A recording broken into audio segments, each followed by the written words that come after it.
অন্তর্বর্তীকালীন সরকারের প্রধান উপদেষ্টা নোবেল বিজয়ী ডক্টর মোহাম্মদ ইউনূসের জনপ্রিয়তা ও খ্যাতি কারোরই অজানা নয়। তবে অনেকেই জানেন না বিশ্ববিখ্যাত এই অর্থনীতিবিদের বড় কন্যা মনিকা ইউনূসও পিতার মতোই বেশ জনপ্রিয়। বাংলাদেশে তেমন পরিচিত না হলেও বহির্বিশ্বে ব্যাপক নামডাক রয়েছে ইউনূস কন্যার। মনিকা ইউনূস হলেন ডক্টর মোহাম্মদ ইউনূস ও তার প্রথম স্ত্রী ভেরা ফরস্তেনকোর সন্তান।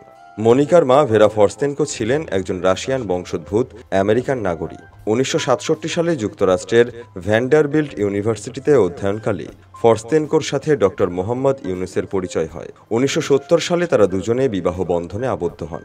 বিয়ের ৯ বছর পর অর্থাৎ ১৯৭৯ সালে ইউনূস ফরস্তেনকোর কোল আলো করে জন্ম নেয় তাদের একমাত্র সন্তান মনিকা ইউনূস। তবে মনিকার জন্মের কিছুদিন পরেই তার বাবা মায়ের সম্পর্কের ইতি ঘটলে ফরস্তেনকো তার মেয়ে মনিকাকে নিয়ে যুক্তরাষ্ট্রে চলে যান। তাই ছোটবেলা থেকেই নিজের বাবার আদর ভালোবাসা থেকে বঞ্চিত হয়েছেন মনিকা।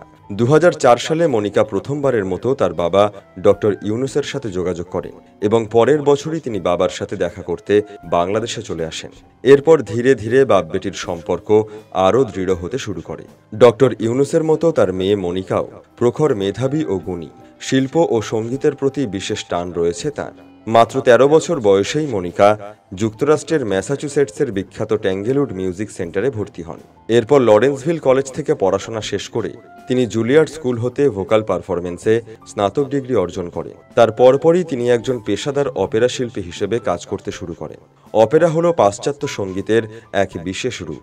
ইউরোপ ও আমেরিকার দেশগুলোতে অপেরা সঙ্গীতকে খুবই সম্মানের চোখে দেখা হয়। তাছাড়া অপেরা শিল্পী হয়ে ওঠাটাও খুব কষ্টসাধ্য। তবে বাংলাদেশি বংশোদ্ভূত মনিকা পাশ্চাত্য সংস্কৃতির এই বিশেষ শিল্পটিতে সুনামের সহিত কাজ করে যাচ্ছেন।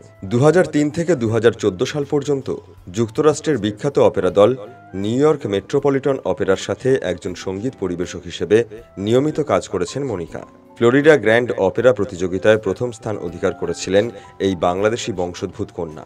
অসাধারণ গায়কির জন্য বড়ি পদক সহ আরও একাধিক পুরস্কার অর্জন করেছেন তিনি। মনিকা ইউনূস ইংরেজি ছাড়াও স্প্যানিশ, ইতালীয়, জার্মান ও ফার্সি ভাষায় অনর্গল কথা বলতে পারেন।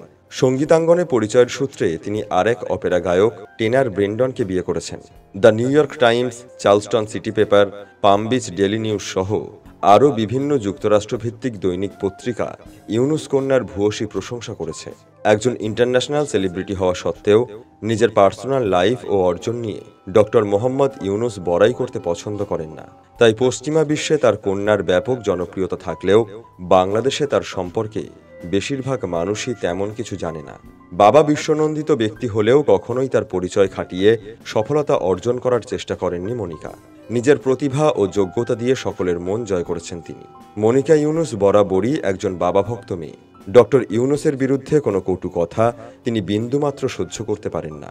স্বৈরাচারী সরকার দেশরত্ন ইউনূসের বিরুদ্ধে বিভিন্ন মিথ্যা মামলা দিয়ে তাকে ফাঁসানোর চেষ্টা করলেও মনিকা কখনোই তার বাবার পক্ষ ছাড়েননি। তিনি সবসময় বলে গেছেন তার বাবা নিরপরাধ ও চক্রান্তের শিকার। শৈশব থেকেই বাবার আদর্শ ধারণ করে বেড়ে ওঠা মনিকা আসলেই যোগ্য পিতার যোগ্য কন্যা।